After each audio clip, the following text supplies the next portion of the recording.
আপনারা জানেন মূলত আজকে আমি তৃতীয়বার সাংসদ হিসেবে নির্বাচিত হওয়ার পর এই টার্মের প্রথম লোকসভার পর্যালোচনা বৈঠক এবং এখানে বিস্তারিত ডায়মন্ড হারবার লোকসভার যে 7টি বিধানসভা কেন্দ্র রয়েছে এই 7টি বিধানসভার বিভিন্ন স্কিম এবং সার্ভিসেস নিয়ে বিশেষ করে জল কল রাস্তা ন্যূনতম যে পরিষেবাগুলো সরকারের থেকে এবং জনপ্রতিনিধিদের থেকে মানুষ আশা করে সেইগুলি নিয়ে বিস্তারিত আলোচনা হয়েছে। এখানে এমএলএ সহ পঞ্চায়েত সমিতি গ্রাম পঞ্চায়েতের নির্বাচিত জনপ্রতিনিধি সহ আরবান এলাকার মিউনিসিপ্যালিটির চেয়ারম্যান ভাইস চেয়ারম্যান কাউন্সিলর সহ সকলকেই ডাকা হয়েছিল এবং গুরুত্বপূর্ণ যে সমস্ত দপ্তরগুলো রয়েছে সেই সংশ্লিষ্ট দপ্তরের আধিকারিকরাও উপস্থিত ছিলেন, জেলা শাসক ছিলেন, ডায়মন্ড হারবার পুলিশ ডিস্ট্রিক্টের সুপার সহ পুলিশের প্রায় আইসি ওসি সহ additional SP deputy SP SDPO সহ সকলেই উপস্থিত ছিলেন। এখানে দুর্গাপুজোর প্রিপারেশন থেকে শুরু করে এলাকার সার্বিক উন্নয়ন নিয়ে বিস্তারিত আমরা প্রায় 3 ঘন্টা আলোচনা করেছি এবং প্রথম পর্যালোচনা বৈঠকেই আজকে প্রায় আমরা 70 কোটি টাকার নতুন স্কিমের উদ্বোধন করেছি, মানে ভিত্তিপ্রস্তর স্থাপন বা শিলান্যাস, এবং প্রায় 75 কোটি টাকা কমপ্লিটেড কিছু রাস্তা ছিল সেগুলোও আমরা আজকে উদ্বোধন করেছি। আমাদের নির্বাচনের ফল বেরিয়েছে 4 তারিখ। 4 তারিখ থেকে সেভাবে দেখতে গেলে 2 মাস অতিক্রান্ত, প্রায় 8 সপ্তাহ হয়েছে এবং 60 দিন। এই 60-65 দিনের মধ্যে আমরা প্রায় 70 কোটি টাকার কাজের শিলান্যাস করলাম এবং প্রায় 75 কোটি টাকা কমপ্লিটেড ওয়ার্কের উদ্বোধন করলাম, মানে প্রায় 145 কোটি টাকার কাজ। অ্যাভারেজ করলে দেখবেন দিনে প্রায় 2.5 কোটি টাকা। এই কারণেই আমরা ডায়মন্ড হারবারকে এই জায়গায় নিয়ে যেতে পেরেছি যেখানে প্রায় 10 বছরে 5,580 কোটি টাকার কাজ, যেটা আমি বারে বারে বলেছি। এবং আমি এলাকার প্রত্যেককে যারা ভোট দিয়ে আমাকে নির্বাচিত করেছে বা ভোটাধিকার প্রয়োগ করেছে, আমার বিপক্ষেও যারা ভোট দিয়েছে, আমি সকলকে ধন্যবাদ জানাবো এবং আমি প্রত্যেকের জন্য কাজ করতে আগামী যতদিন সাংসদ আছি ততদিন বদ্ধপরিকর এবং মানুষের উন্নয়নের যে কাজ আমরা শুরু করেছি সেটা যাতে আরও ত্বরান্বিত অব্যাহত থাকে আমরা বিস্তারিত সে নিয়ে আলোচনা করেছি। এছাড়া কয়েকটি জায়গা থেকে আমাদের হেলথ সমস্যা, বিশেষ করে যে সাবসেন্টারগুলো রয়েছে এবং প্রাইমারি হেলথ সেন্টারগুলো রয়েছে, PHC sub centre, health wellness centre, এখানে পর্যাপ্ত পরিমাণের ওষুধ বা ডাক্তারের কিছু সমস্যা আমরা পেয়েছি, সেগুলোও যাতে অগ্রাধিকার দিয়ে আমরা দেখি সেটা নিয়েও আমরা বিস্তারিত আলোচনা করেছি। এবং আজকে আমরা একটা নতুন অ্যান্টি করাপশন হেল্পলাইন এক ডাকে অভিষেক আমি যেটা খুলেছিলাম, আমি সেটা প্রত্যেকটা জনপ্রতিনিধিকে বলেছি যে অনেক জায়গা থেকে আমি 2-4 জায়গা থেকে, বিশেষ করে সাতগাছিয়ার কয়েকটা জায়গা, মহেশতলার কয়েকটা জায়গা থেকে আমি গত 2 মাসে 7-8টা কমপ্লেন পেয়েছি যে অনেক জায়গায় মানুষকে কয়েকটা জায়গায় কাজ করতে গিয়ে, বিশেষ করে যে এজেন্সিরা কাজ পায়, কিছু বাধার সম্মুখীন হতে হয় এবং পার্টির নাম করে অনেক সময় তাকে ভয় দেখানো, শাসানোর একটা প্রবণতা অনেক জায়গায় তৈরি হয়। সবাই করে, আমি সে কথা বলছি না। এক ডাকে অভিষেকের যে নাম্বারটা রয়েছে 7877777877, এই নাম্বারের একটা হোয়াটসঅ্যাপ চ্যানেল আমরা করেছি। এখানে সরাসরি রেকর্ড করে যদি কেউ কারোর কাছ থেকে এসে টাকা চায় বা ভয় দেখায় বা দলের পজিশন বা দলের পদ ব্যবহার করে কাউকে ভয় দেখানোর চেষ্টা করে সরাসরি ভিডিও তৈরি করে আপনি সেই হোয়াটসঅ্যাপ চ্যানেলে পাঠিয়ে দেবেন। আমরা সেটা পুলিশ প্রশাসনকে ফরওয়ার্ড করব, পুলিশ প্রশাসন সেটা যাচাই করে দেখবে, যদি তার মধ্যে কোনো রকম কোনো সত্য থাকে, সেটা যদি সঠিক হয়, যে পাঠিয়েছে তাকে পুরস্কৃত করা হবে, তার সুরক্ষার সমস্ত দায়িত্ব আমার। এবং পুলিশকে বলা হয়েছে তার মধ্যে যদি কোনো রকম কোনোভাবে সেটা দেখা যায় যে সেই ইনফরমেশনটা সঠিক বা কারেক্ট, তার বিরুদ্ধে দরকার হলে সুমোটো কগনিজেন্স নিয়ে ব্যবস্থা নেওয়ার কাজও পুলিশ প্রশাসন করবে। তো সেই নাম্বারই একটা হোয়াটসঅ্যাপ চ্যানেল খোলা হয়েছে, যেখানে সরাসরি আপনারা ছবি তুলে বা ভিডিও রেকর্ড করে সেই চ্যানেলে পাঠিয়ে দিতে পারবেন। এটা একটা আমরা সিদ্ধান্ত আজকে নিয়েছি, আপনাদের সেটাও জানানোর ছিল।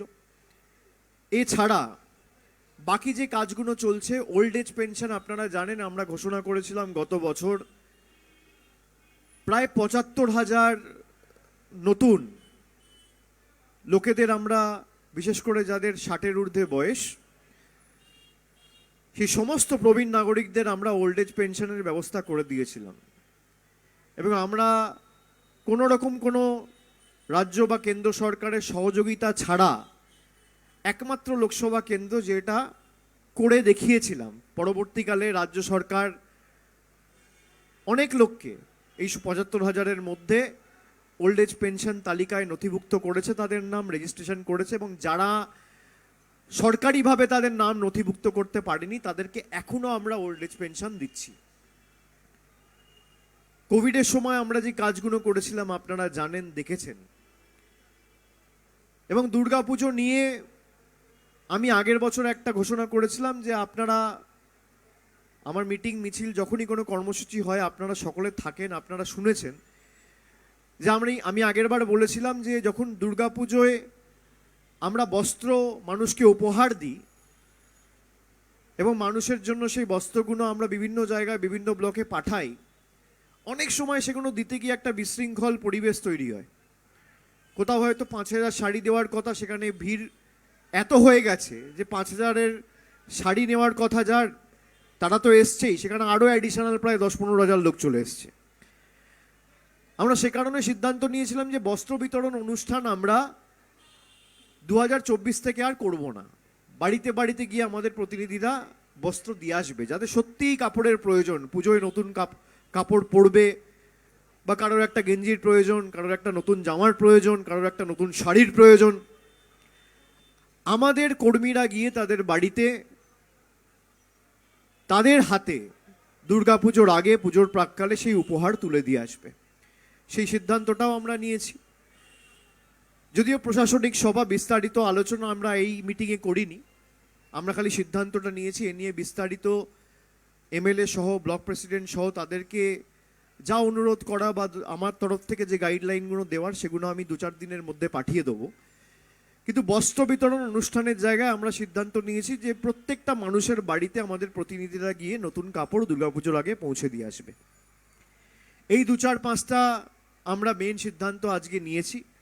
এবং বাকি যে এক্সিস্টিং প্রজেক্টগুলো নিয়ে, বিশেষ করে জলের যে প্রকল্পগুলো চলছে, দুটো বড় জলের প্রজেক্ট চলছে। একটা ফলতা মথুরাপুর, যেখানে প্রায় 3টে ব্লক কভার হবে এবং প্রায় ৫-৫.৫ লক্ষ মানুষ উপকৃত হবে।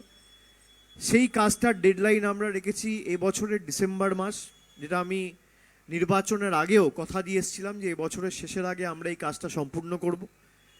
এবং বাড়ি বাড়ি এই এফএইচটিসি কানেকশানগুলো অনেক জায়গায় হয়ে গেছে, কিছু অ্যাডিশনাল রিকোয়েস্ট এসছে, সেটাও প্রশাসনের তরফ থেকে যাতে অগ্রাধিকার দিয়ে দেখা হয় এবং যত দ্রুত সম্ভব সেটা ফেসিলিটেট করা হয়, সেটাও আজকে বিস্তারিত আমরা আলোচনা করেছি। এছাড়া যে অগমেন্টেশন প্রজেক্ট হচ্ছে প্রায় ৫৬৫ কোটি টাকা খরচা করে, সেখানে বিষ্ণুপুর ২ নম্বর ব্লক এবং বজবজ ২ নম্বর ব্লক এবং ১ নম্বর ব্লকের একটা অঞ্চল মায়াপুর, সেটাও প্রায় 100% কভারেজ হবে এবং সেটাও যাতে যত দ্রুত সম্ভব হয়। এছাড়াও বেশ কিছু বড় রাস্তা রয়েছে, মহেশতলায় ডায়মন্ড হারবারে, মেটিয়া বুরুজে সেগুলো এক্সিস্টিং কাজ চলছে, সেগুলো যাতে পুজোর আগে আমরা কমপ্লিট করতে পারি। ঝড় জলের সময়, বৃষ্টির সময় এমনি কাজে একটু 1 মাস 2 মাস দেরি হয়, অনবরত অবিরাম বৃষ্টি পড়ছে বলে কাজে একটা শিথিলতা বা একটা বিলম্ব এমনিতেই আসে, কাজ হয় না। এবং বর্ষাকালে সারাদিন বৃষ্টি হলে এই পরিকাঠামোগত উন্নয়ন রিলেটেড যে কাজগুলো, বিশেষ করে বাড়ির ক্ষেত্রে বা রাস্তার ক্ষেত্রে একটা বাধাবিঘ্ন তৈরি হয়। তো এই রাস্তাগুলো, যে কাজগুলো হচ্ছে যাতে তাড়াতাড়ি হয়, সেটা নিয়েও আমরা আলোচনা করেছি এবং আশা করি যে এগুলো সবই এই বছরের শেষের আগে আমরা সম্পূর্ণ করতে পারবো। এটুকুই আমার বলার ছিল। বাকি যদি আপনাদের কারোর কোনো প্রশ্ন থাকে আপনারা করতে পারেন।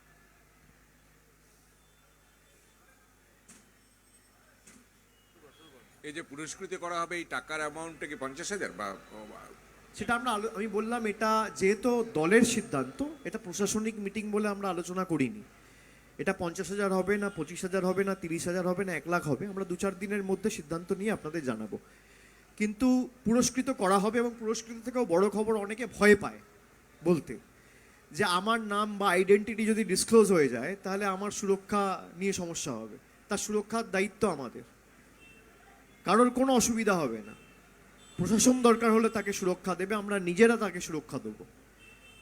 কিন্তু অনেকে আছে যে আমি যদি ডিসক্লোজ করি, আমার আইডেন্টিটিটা যদি কোনোভাবে গুপ্ত থাকে, আমরা সেটাও করব। সে যদি চায় যে তার আইডেন্টিটি রিভিল না হোক, তার আইডেন্টিটি জনসমক্ষে আসবে না। কিন্তু সঠিক ইনফরমেশনটা যদি আমাদের কাছে এসে পৌঁছায় এবং সেটা ঠিক প্রমাণ হয় তদন্তের পরে, অনেকে একটা হুট করে রেকর্ড করে পাঠিয়ে দিল, সেটা দেখা গেল ভুল, ঠিক না, এমনি মজা করে পাঠিয়ে দিল কাউকে একটা ফাঁসাতে গিয়ে, সেক্ষেত্রে কিন্তু তার বিরুদ্ধে ব্যবস্থা হবে। আর যদি কেউ সত্যি দেখে যে হ্যাঁ একটা লোক এসে আমাকে ভয় দেখাচ্ছে বা আমার একটা পাড়ায় রাস্তা তৈরি হচ্ছে, সেটাতে এমনিতেই হয়তো বর্ষাকালে 1 মাস 1.5 মাস দেরি হয়, আরও ভয় দেখিয়ে কাজটা 2 মাসের জায়গায় 6 মাস করছে বা কাজটা আটকে দিচ্ছে, তার বিরুদ্ধে সঙ্গে সঙ্গে ব্যবস্থা প্রশাসন নেবে। আমরা এই কারণেই করেছি, এটাই ডায়মন্ড হারবার মডেল। এবং ভিডিও করে আপনি সরাসরি ওই এক ডাকে অভিষেকের যে নাম্বারটা রয়েছে সেটাই পাঠিয়ে দিলে সঙ্গে সঙ্গে আমরা দেখব। বলছি, আরজি করে একটা মর্মান্তিক ঘটনা ঘটেছে, হাসপাতালের ভেতরেই একজন মহিলা চিকিৎসক তিনি ধর্ষিত হয়েছেন, মার্ডার করা হয়েছে, একজন সিভিল ভলেন্টিয়ার অ্যারেস্ট হয়েছে। হাসপাতালের ভেতরে এরকম পরিস্থিতি, সিভিল ভলেন্টিয়ার অ্যারেস্ট হচ্ছেন, কি বলবেন? প্রথমত যে ঘটনাটা ঘটেছে অত্যন্ত নরকীয়, আমি বলবো মর্মান্তিক। এবং মুখ্যমন্ত্রী, রাজ্য সরকারের যে অবস্থান সেটা ইতিমধ্যেই স্পষ্ট করে বলেছেন এবং 24 ঘন্টার মধ্যে যিনি মূল অভিযুক্ত তিনি গ্রেফতার হয়েছে, এটাও আপনারা সকলে দেখেছেন। এখন আমাদের দেশের আইন এমন যে আমরা অনেকে চাইলেও কিছু করতে পারি না, আমাদের আইন হাত বেঁধে রেখেছে। এই সমস্ত ঘটনা যারা ঘটায় তাদের সমাজে থাকার অধিকার নেই। কিন্তু দেশের আইন এমন, আপনি কিছু করতে পারবেন না। ট্রায়াল হবে, দোষী সাব্যস্ত হবে, তারপর আইদার তার ফাঁসি হবে, নইলে যাবজ্জীবন কারাদণ্ড হবে, নইলে অন্য কোনো বিচার ব্যবস্থা তার বিরুদ্ধে যা ব্যবস্থা ঘোষণা করবে তাই হবে। কিন্তু আজকে যারা এই ঘটনাটা ঘটিয়েছে, সে পুলিশ না ইঞ্জিনিয়ার না খেলোয়াড় না রাঁধুনি না আর্কিটেক্ট না শ্রমিক না কৃষক। একটা ধর্ষকের তো কোনো জাত হয় না, সে ধর্ষক। একটা খুনির তো কোনো আইডেন্টিটি হয় না, সে খুনি। সে তো খুন করেছে। যে ধর্ষণ করেছে সে পুলিশ না ডাক্তার না আর্কিটেক্ট না শ্রমিক না কৃষক, এই দেখে তো লাভ নেই। সে আগে ধর্ষক, সে আগে খুনি। এ সমস্ত লোকেদের সমাজে থাকার অধিকার নেই। স্পিডি ট্রায়াল করে যত দ্রুত সম্ভব যাতে তার দৃষ্টান্তমূলক শাস্তি এবং বিচার হয়, আমরা সকলে চাই, এবং যত দ্রুত সম্ভব। কিন্তু আমি এই যে একটু আগে বললাম যে আমাদের দেশের আইন এবং বিচার ব্যবস্থা এমন, এবং প্রত্যেকটা ঘটনাকে নিয়ে রাজনীতি করা। আমি দেখছিলাম কালকে খবরটা আসার সাথে সাথে কয়েকটা রাজনৈতিক দল ফ্ল্যাগ নিয়ে বেরিয়ে পড়েছে। বসে পড়েছে। আজকে যদি আমরা সত্যিই চাই যে এরকম ঘটনার পুনরাবৃত্তি না হয় বা না হোক, আমাদের কি করা উচিত? আইনসভায় সংশোধন করে হয় অর্ডিন্যান্স আনুন, অধ্যাদেশ আনুন, এবং 6 মাস পর আপনি অ্যামেন্ডমেন্ট করে বিল আনুন, যাতে 7 দিনের মধ্যে, 10 দিনের মধ্যে এদের ব্যবস্থা হয়, 1 মাসের মধ্যে ব্যবস্থা হয়। যাদের সরকার রয়েছে তারা অর্ডিন্যান্স করে ইডি ডাইরেক্টরের মেয়াদ বাড়াতে পারে, তা অর্ডিন্যান্স করে এই বিল আনতে, অর্ডিন্যান্স করে একজন ধর্ষক বা একজন খুনির যাতে 7 দিনে বিচার হয় এই অধ্যাদেশ আনতে পারে না কেন? চাইলে তো আনা যায়। যারা বিজেপির ফ্ল্যাগ নিয়ে বসেছে তাদের কাজ কি?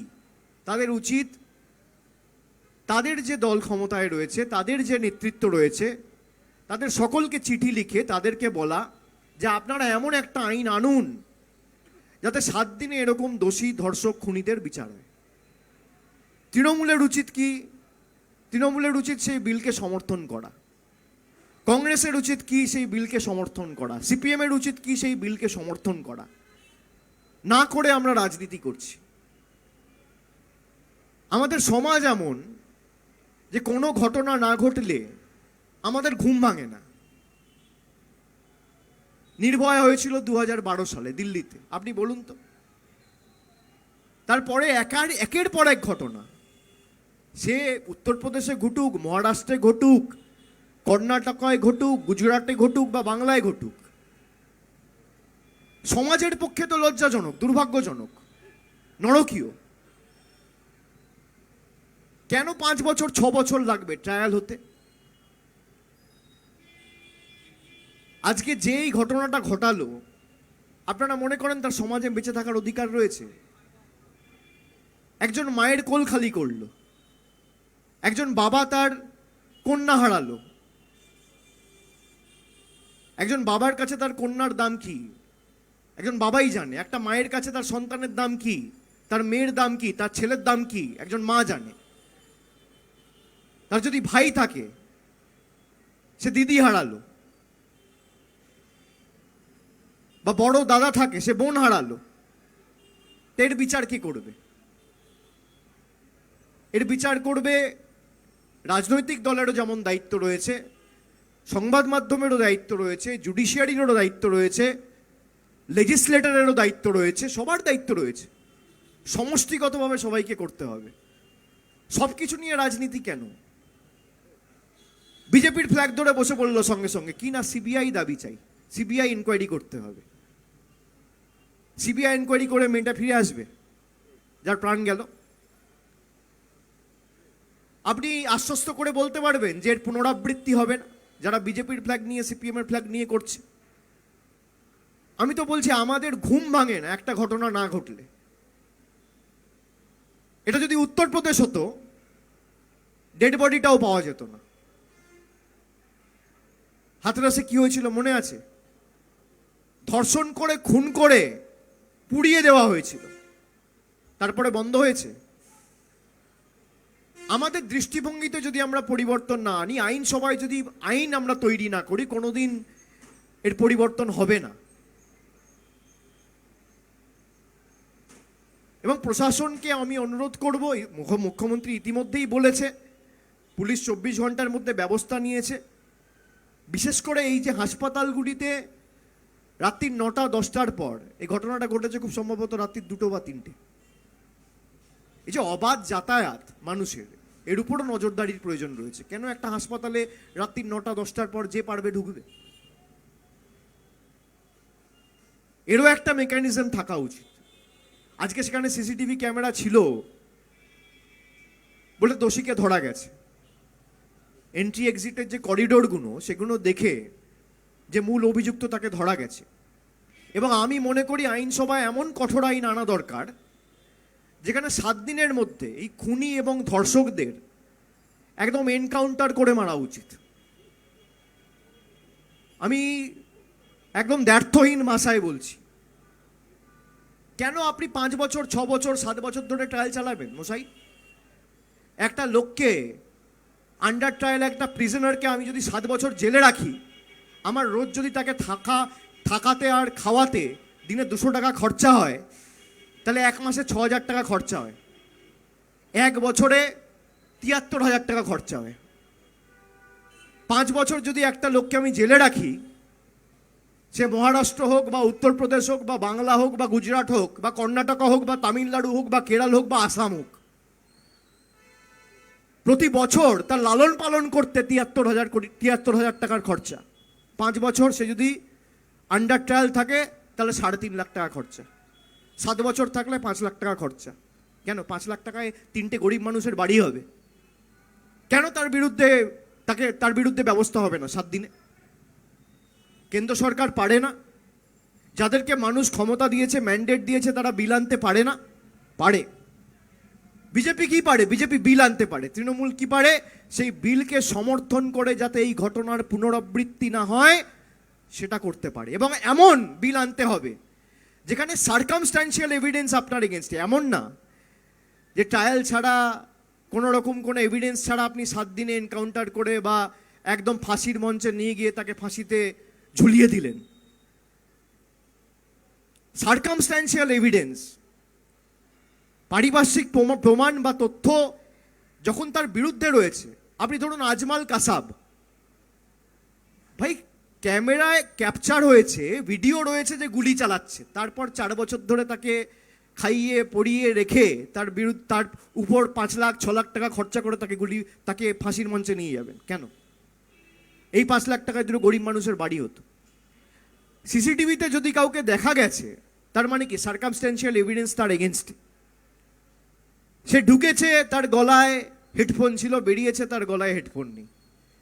হেডফোনটা পিওর পাশ থেকে পাওয়া গেছে। পিও মানে প্লেস অফ অফেন্স। তার মানে কি সার্কামস্ট্যান্সিয়াল এভিডেন্স আপনার এগেনস্টে। এমন বিল আনা হোক যেখানে সার্কামস্ট্যান্সিয়াল এভিডেন্স যদি আপনার বিরুদ্ধে থাকে বা ক্যামেরায় সিসিটিভিতে আপনাকে দেখা যায় যে আপনি সরাসরি অভিযুক্ত, আপনি এই ক্রাইমটা করেছেন, কমিট করেছেন, তাহলে 7 দিনের মধ্যে আপনার বিচার হওয়া উচিত। এই সমাজে আপনার থাকার কোনো অধিকার নেই। ধরুন 5 বছর 7 বছর 10 বছর ধরে ট্রায়াল হয়ে হঠাৎ ট্রায়াল কোর্ট বলে দিল যে যাবজ্জীবন কারাদণ্ড। কি হলো বিলকিস বানুর ক্ষেত্রে? সব দোষী ছাড়া পেয়ে গেল, তারপর সুপ্রিম কোর্ট হস্তক্ষেপ করলো, আবার জেলে ঢুকেছে, এখনো বিচার হয়নি। কবে ঘটনা ঘটেছে? এর কোনো শেষ নেই। আমি বলছি একা এটা কেউ করতে পারবে না। যারা রাজনীতি করছে তারা এমনভাবে রাজনীতি করছে নিকৃষ্ট মানের। বিজেপির উচিত তাদের দলের নেতৃত্বকে লিখে তাদের সরকারকে বলা যে বিল আনুন। তৃণমূল, কংগ্রেস, সিপিএম যারা বিরোধী পক্ষে বসে আছে, অপোজিশনে, তাদের উচিত সেই বিলকে সমর্থন করে এই দেশের কোনো প্রান্তে যাতে এই ঘটনার পুনরাবৃত্তি না হয় সেটা সুনিশ্চিত করা। কেন করবেন না? এটা তো আমাদের ব্যর্থতা, আমরা ফেল করেছি। একের পর এক ঘটনা হয়েছে, হাতরাস হয়েছে, নির্ভয়া হয়েছে, উন্নাও হয়েছে, তারপরেও দেশে চারিদিকে এই ঘটনা ঘটবে কেন? তার কারণ মানুষ জানে যে এর বিচার হতে হতে তো 5 বছর 6 বছর 7 বছর, আবার অনেক ক্ষেত্রে ছাড়াও পেয়ে যাব। এটা কেন হবে? তার কারণ দেশের আইন এমন। আমি কোনো বিচারককে দোষী বলছি না, বিচার ব্যবস্থাকে, আমি ব্যবস্থাকে দোষ দিচ্ছি। এই ব্যবস্থায় যদি সংশোধন না আনতে পারি, এটা সংবাদ মাধ্যমেরও কাজ। এই তৃণমূল কি বললো, তৃণমূলের পেছনে ছোটা, বিজেপি কি বললো, বিজেপির পেছনে ছোটা। আচ্ছা, আপনার প্রতিক্রিয়া কি? কেন আপনারা বলবেন না? আপনাদেরও বলা উচিত, আপনাদেরও এই ইস্যুটা ওঠানো উচিত যে একটা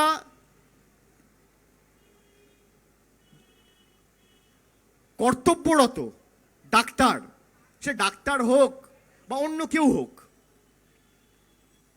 সে তো একটা মেয়ে, কারোর কন্যা, কারোর বোন, কারোর দিদি, কারোর পরিবারের সদস্য, কারোর বন্ধু, তার বিরুদ্ধে কেন হবে এটা? তার কারণ আমাদের আইন এমন। আপনি অর্ডিন্যান্স এনে দিল্লি সরকারের ক্ষমতা কুক্ষিগত করার জন্য পুরো ক্ষমতা যাতে কেন্দ্রীয় সরকারের হাতে চলে আনতে পারেন, আপনি কেন অর্ডিন্যান্স এনে এটার ব্যবস্থা করতে পারেন না যাতে এই ঘটনার পুনরাবৃত্তি না হয়? এই প্রশ্ন ওঠে না আপনাদের মনে? আমি তো বলছি, হয় যদি পারিপার্শ্বিক প্রমাণ তথ্য আপনার বিরুদ্ধে হয়, তাহলে হয় এনকাউন্টার করে মারা উচিত, নইলে ফাঁসির মঞ্চে নিয়ে গিয়ে ঝোলানো উচিত। এই সমস্ত লোকেদের সমাজে থাকার কোনো অধিকার নেই। দৃষ্টান্ত তবেই তো তৈরি হবে। মুখে বললে দৃষ্টান্তমূলক শাস্তি চাই, দৃষ্টান্তমূলক বিচার চাই, কোনোদিন হবে না।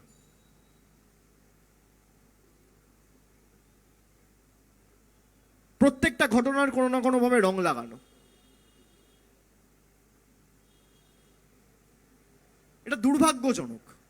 আমি আমার ব্যক্তিগত মত আপনাদের বললাম, আপনারা আমার সাথে সহমত পোষণ করতেই পারেন, না করতে পারেন। আমি আমার ব্যক্তিগত মত আপনাকে বললাম। তবে আমি একদিক দিয়ে ধন্যবাদ জানাই পুলিশকে যে 24 ঘন্টার মধ্যে অভিযুক্তকে অ্যারেস্ট করেছে, এবং আরেক দিকে আমি পুলিশ প্রশাসন সহ যারা দায়িত্বে রয়েছেন, বিশেষ করে এই ডাক্তার, জুনিয়র ডাক্তারদের সুরক্ষার দায়িত্বে যারা রয়েছেন, তাদেরকে বলবো আরও আমাদের সংযত এবং অ্যালার্ট থাকতে হবে।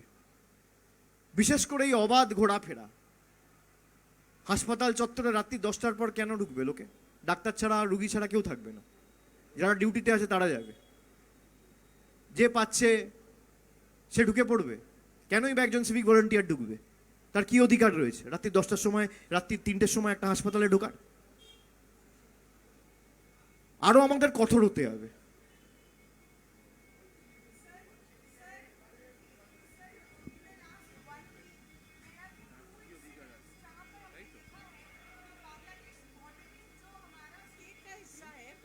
First in Jalpaiguri and then in कुछ बिहार बहुत से जो हिंदूज परसिक्यूटेड है वो लोग हमारे बॉर्डर के पास आ चुके हैं। Do you think West Bengal is on the risk जहां पर एक मेजर इन्फ्लक्स हो सकता है या फिर एक स्पिलओवर हो सकता है? देखिए, West Bengal is at risk and West Bengal remains to be vulnerable because of the ongoing commotion in Bangladesh.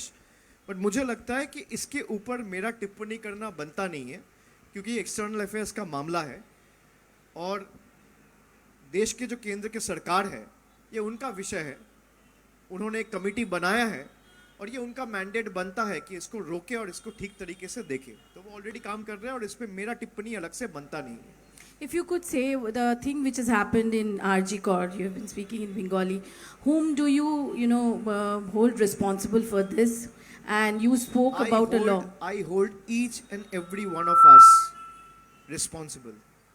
I hold the perception responsible. I hold the media responsible, the legislator responsible, the political parties responsible, the judicial system responsible. Just because of the judicial system, just because of the media, and just because of how we look down upon things, these incidents are happening time and again. If we are to put an end to this, we need to bring a bill. If we need to set an example and make sure this kind of incidents and unfortunate tragedies are not repeated in the future, we have to lead by example and make sure we are able to bring in an ordinance or a bill where if any circumstantial evidence is found against you, then you will be either taken to the gallows or should be encountered in 7 days, because people committing such kind of heinous crime and offense doesn't deserve to stay in our society. It's as simple as that, period.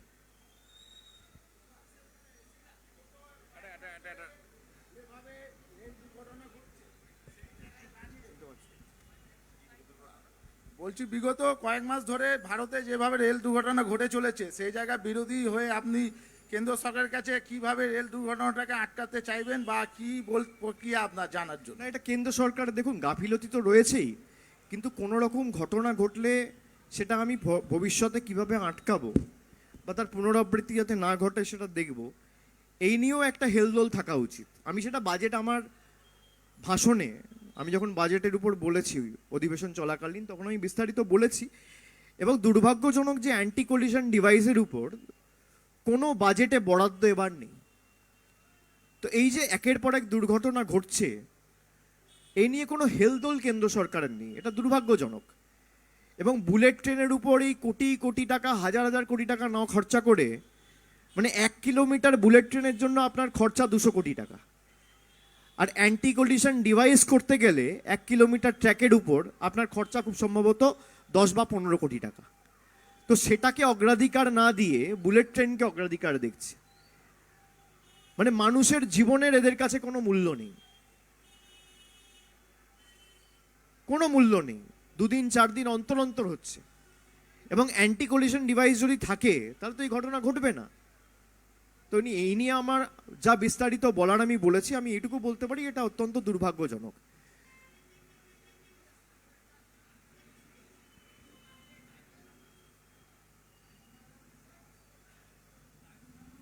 রয়েছে diamond Harbour লোকসভার অন্যান্য পুরসভা যেগুলো রয়েছে সেগুলোতে solid and West ম্যানেজমেন্টের যে প্রকল্পের কাজ সেগুলো হচ্ছে, কিন্তু পূজালি পৌরসভায় দেখা যাচ্ছে গত 3 বছর ধরে মাত্র 2টি ওয়ার্ডে সেই কাজ হচ্ছে এবং যে জায়গায় প্রসেসিং ইউনিটের জায়গা চিহ্নিত করা হয়েছে সেটা অসম্পূর্ণ এবং পৌরসভার মধ্যেই দেখা যাচ্ছে আবর্জনা স্তূপ হয়েছে। কি বলবেন? সেটা খালি পূজালির না, 2-একটা জায়গায় বাড়তিও আমি আজকে মিটিংয়ে বিস্তারিত এটা নিয়ে আলোচনা করেছি। এবং এখানে আমাদের জেলা প্রশাসনকেও আমি বলেছি যে সিওয়ারেজ এবং 15 ফিনান্সের তরফ থেকে একটা আলাদা ফান্ড থাকে, সেটা খরচা করে প্রত্যেকটা জিপিতে এই পোটেনশিয়াল এবং ওয়ার্ডগুলিতে পোটেনশিয়াল হটস্পটগুলো আইডেন্টিফাই করে, বিশেষ করে জনবহুল যে এলাকাগুলো রয়েছে, হাট বাজার যে সমস্ত এলাকায় রয়েছে, সেখানে একটা ব্যবস্থা করা এবং সলিড ওয়েস্ট ম্যানেজমেন্টের যে কাজগুলো চলছে সেটা যাতে ঠিকমতো হয়, এ নিয়ে বিস্তারিত আমরা একটা আলাদা মিটিং ডাকবো যেখানে আলোচনা হবে।